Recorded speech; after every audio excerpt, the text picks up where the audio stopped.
NCP শাপলা প্রতীকের বাহিরে অন্য কোনো প্রতীক নিতে চায় না। ইতিমধ্যে এনসিপির শীর্ষ নেতারা গণমাধ্যমে জানিয়ে দিয়েছে শাপলা নিয়ে কোনো ধরনের আপোষ তারা করবে না। যদিও নির্বাচন কমিশন বলেছে শাপলা প্রতীক এনসিপিকে দেওয়ার কোনো সুযোগ নাই। শাপলা ছাড়া এই নির্বাচন কমিশনের যেসব প্রতীকগুলি স্থগিত আছে, মানে যেসব প্রতীকগুলি আছে সেইখান থেকেই বেছে নিতে হবে এনসিপির পছন্দ মতো প্রতীক। দেখেন, আদৌ পর্যন্ত যেসব দলকে এই পর্যন্ত নির্বাচন কমিশন প্রতীক দিয়েছে, কোনো দলেই এনসিপির মতো বাচ্চাদের মতো এত বায়না ধরে থাকে নাই যে শাপলাই লাগবে।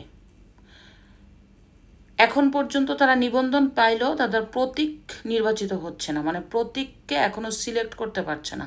নির্বাচন কমিশন যা যা দিচ্ছে তা নিতে নারাজ হচ্ছে এনসিপি। হাসনাত আজকে তার ফেসবুক যে ভেরিফাইড পেজ সেখানে স্পষ্ট বলেছে শাপলাই লাগবে আমাদের।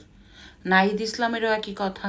যদিও কয়েকদিন আগে গণমাধ্যমে আপনারা শুনেছেন যে এনসিপির যে শীর্ষ নেতারা বলেছে যদি শাপলা আমাদেরকে না দেওয়া হয় তাহলে ধানের শীষ কেন দেওয়া হলো, ধানের শীষও প্রতীক থাকতে পারবে না।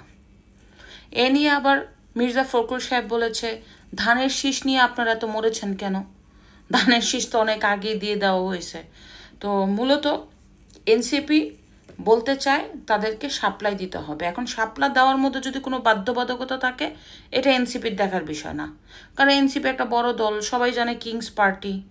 এই জুলাইয়ে তাদের অন্যতম ভূমিকা আছে, জুলাই যোদ্ধা, তাদের জন্য দেশ স্বাধীন হয়েছে, তারা তো একটা প্রতীকই চাইছে, মাত্র শাপলা। এটা দিলে কি এত সমস্যা নির্বাচন কমিশনের, বরং নির্বাচন কমিশন সবজির প্রতীক ধরাই দিছে।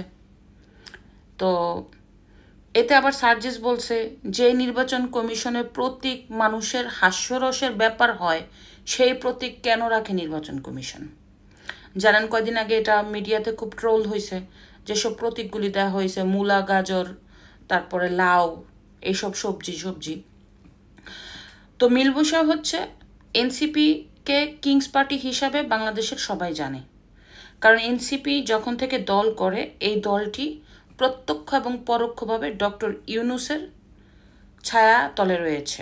ডক্টর ইউনূস তার ক্ষমতার অপব্যবহার করে, সরকারি রাষ্ট্রীয় যন্ত্র ব্যবহার করে এনসিপিকে অনেক ধরনের সহযোগিতা করেছে। আপনারা জানেন মাস দুয়েক আগে এনসিপি যে 64টা জেলা ভ্রমণ করেছে দলের পক্ষ থেকে, এই 64টা জেলায় প্রত্যেক দিনেই রাষ্ট্রীয় যন্ত্র ব্যবহার করেছে এনসিপির রাজনৈতিক দলের নেতারা। আর্মি, পুলিশ, বিজেপি, এরপরে হচ্ছে ডিবি, সব কিছু নিয়েই তারা এই প্রত্যেকটা জেলায় সফর করেছে। এটা যে হাস্যকর সফর হয়েছে এছাড়া আর কিছুই না। কারণ একটা দল যদি প্রশাসন নিয়ে জনসভায় উপস্থিত থাকতে হয়, প্রশাসন না গেলে তাদের মধ্যে ভয় কাজ করে, তাহলে আবার ওটা দল কিসের? যদিও এনসিপি প্রতিনিয়ত তাদের গ্রহণযোগ্যতা হারাচ্ছে, সাধারণ মানুষ প্রথমে তাদেরকে যেভাবে অ্যাপ্রিসিয়েট করেছিল, তাদের গ্রহণযোগ্যতা যেভাবে ছিল, প্রতিনিয়ত তাদের এই জায়গাটা শেষ হয়ে যাচ্ছে। তারা এখন মানে তাদের দল আর উঠে দাঁড়াতে পারবে না, এটা হচ্ছে বাস্তব কথা।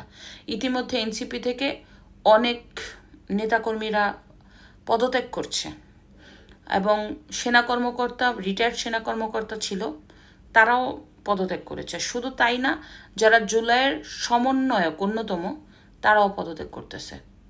এখন এনসিপি শুধু টিকে আছে ডক্টর ইউনূস আছে বলে। আজকে থেকে 5 বছর পরে এই এনসিপির কোনো হদিস থাকবে না, এটাই হচ্ছে বাস্তব কথা। যে দলটা 1 বছরে যেভাবে চাঙা হয়ে উঠেছিল, মানে জুলাইয়ের অভ্যুত্থানের পরে, ঠিক ওইভাবেই পতন হচ্ছে।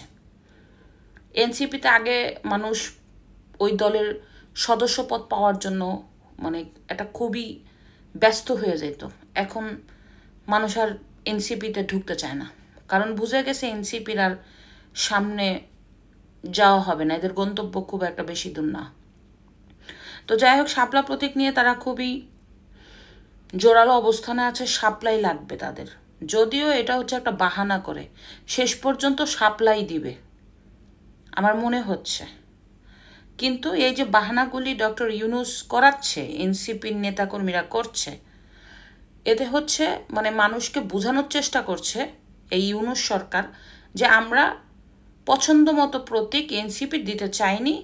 তাদের লক্ষ লক্ষ জনসমর্থন রয়েছে, তাদের নেতাকর্মীরা প্রতিবাদ করেছে, মানববন্ধন করেছে, জোরালো অবস্থানে ছিল, তাই আমরা বাধ্য হয়েছি এই শাপলা প্রতীককে এনসিপিকে দেওয়ার জন্য।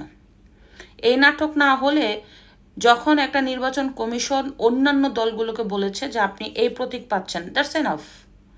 এর বেশি আর বাড়াবাড়ি কোনো যেসব দলগুলি নিবন্ধিত হয়েছে তারা করেনি। এনসিপি করছে বাচ্চাদের মতো, হয় বাচ্চাদের মতো করছে, না হয় একঘেয়েমি করছে, নিজেদের ক্ষমতা প্রকাশ করতে চাচ্ছে। তো দেখা যাক শেষ পর্যন্ত কি হয়, আসলে শাপলা প্রতীক পায় না অন্য কোনো প্রতীক পায়। ধন্যবাদ।